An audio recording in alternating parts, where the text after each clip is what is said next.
Dear students of class 8A and 8B, look at the board. Some points are there mentioned in the board. Please look at it. First point, rule of British Crown. Second one, Queen Victoria's proclamation. Third one, protection of traditional rights. Fourth one, adoption of divide and rule policy. And last one, First War of Independence. First point, rule of British Crown. You know, the British East India Company, after having won the Battle of Plassey against Nawab Sirajuddaulah, and by defeating him in that very battle, they established their rule in India. In course of time, they became stronger and established concrete political land throughout the country. But later on, the Sepoys of India for the first time raised their hue and cry against the oppressive rule of British East India Company and revolted against them. But after the suppression of that very revolt of 1857, the British, the rule of East India Company came to an end. The British shifted the rule to British Crown.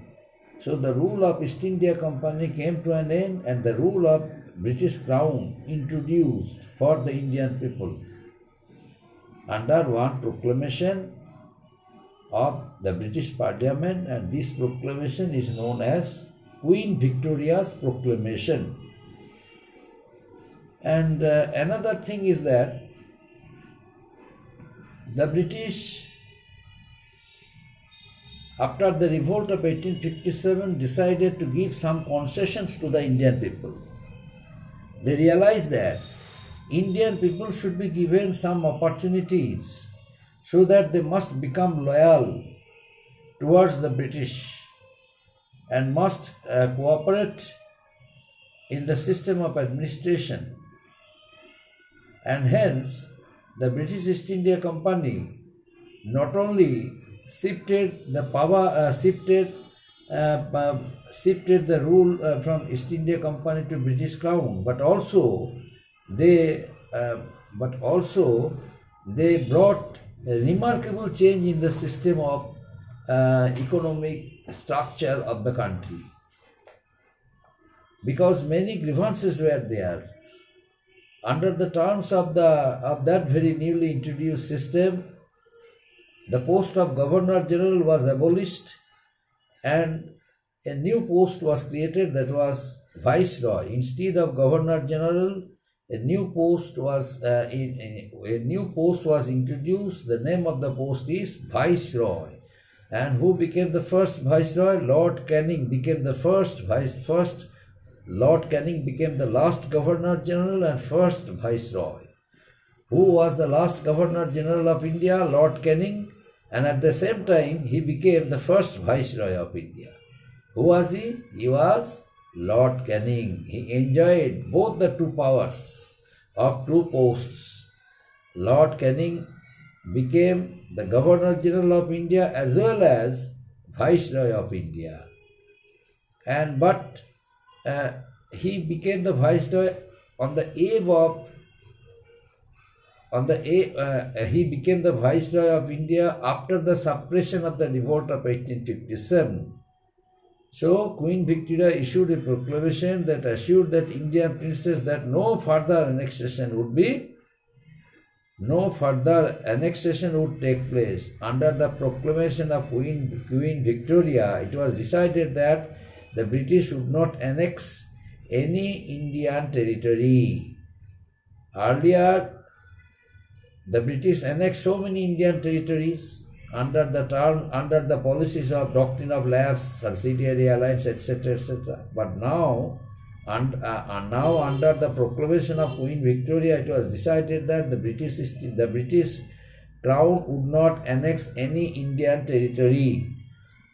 and the doctrine of lapse, subsidiary alliance, these were all declared to be illegal. No, these all were declared to be abolished.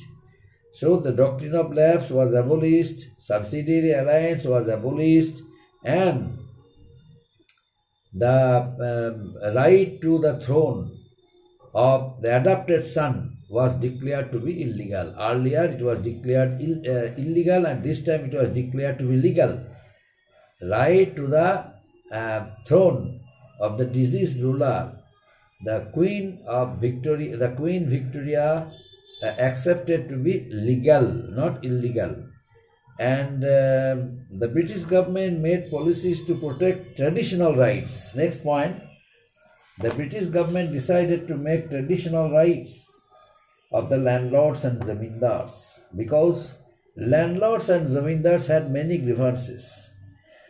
Many of them, especially those who remained silent during the revolt of 1857, the zamindars and landlords who did not get themselves involved in the Sepoy Mutiny or the revolt of 1857, the British Crown this time decided to give them special award and reward.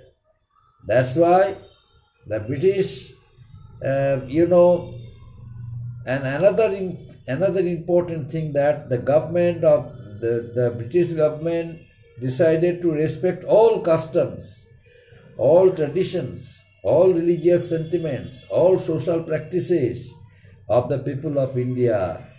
And the early reforms which were made by the British East India Company, broke and harmed the religious sentiments of the people. That's why this time British Queen became more and more conscious and decided not to harm the sentiments of the Indian people by reforming the old traditional view system and practices. Although almost all traditional system and practices were removed by making a number of reforms by the British during the reign of the British East India Company. But later on, English Queen made it clear to them that no further reforms would be made for the dissatisfaction of Indian traditional people. So the number of Indian soldiers in the army was reduced and the number of British soldiers were increased. The British, government decided to recruit. The British government decided to recruit more soldiers from the Gurkha, Sikh and Pathan community, as they had not joined the revolt. These three communities did not join the revolt. Who were they? They were Gurkha, Sikh and Pathan. That's why the British government decided to recruit so many soldiers from these three communities of India. And next point, the properties of the Muslims were impounded as they were accused of starting the rebellion. Since the British directly blamed the Muslims to be responsible for the revolt of 1857, the British realized that without the cooperation of the Muslims, the Hindus could not start the revolt of 1857. That's why they directly blamed the Muslims and decided to confiscate the properties of the Muslim landlords, Muslim zamindars, Muslim, rich people, and accused them. They were treated with suspicion and hostility. The Muslims were treated, with suspicion and hostility. Thus, the British decided to adopt the policy of divide and rule to prevent Indians from forever uniting again. That means the policy of divide and rule they adopted in order to weaken the unity between the two communities, so that they must not join hands together and must not organize any revolt in future.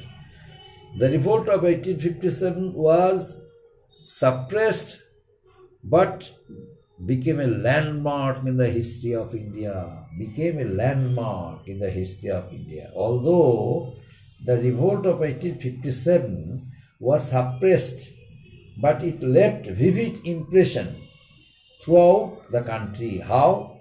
Because many people realized that protesting against the British was nothing but required bravery, required unity.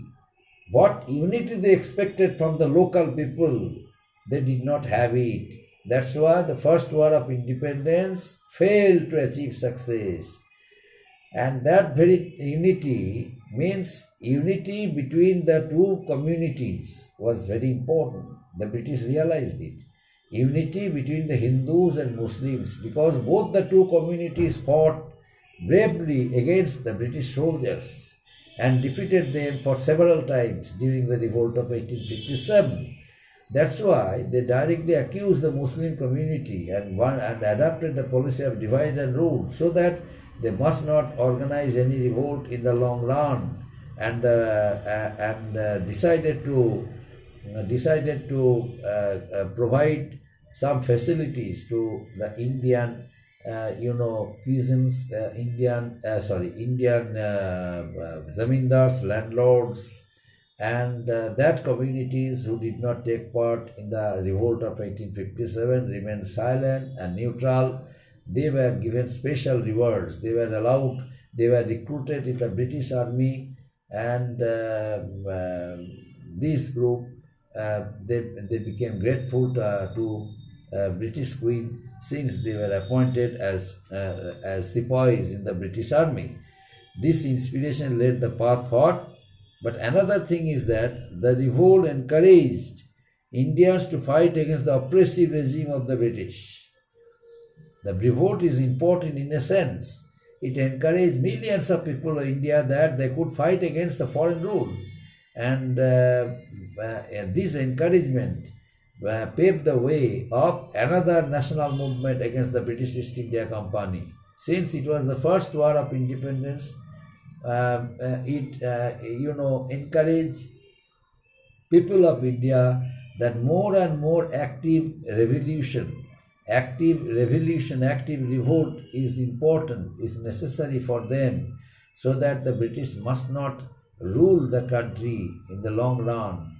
But the British gave some concessions to the British East India Company, and at the same time they withdrew the previous restriction imposed on Indian rulers, and at the same time they decided to satisfy Indian people, but it was temporarily. It was whatever system was introduced for the Indian people. The people of India decided to see, they thought that is a wait and see whether the Britishers were framing more and more oppressive policies for them. If it was taken, then they would organize more and more active revolt against the British East India Company. That's why the revolt encouraged Indians to be organized, to be united against the oppressive regime of the British, and this inspiration led the path for the new movement, the new national movement throughout the country. Up to this, my dear students, next day, the nature of the revolt onwards.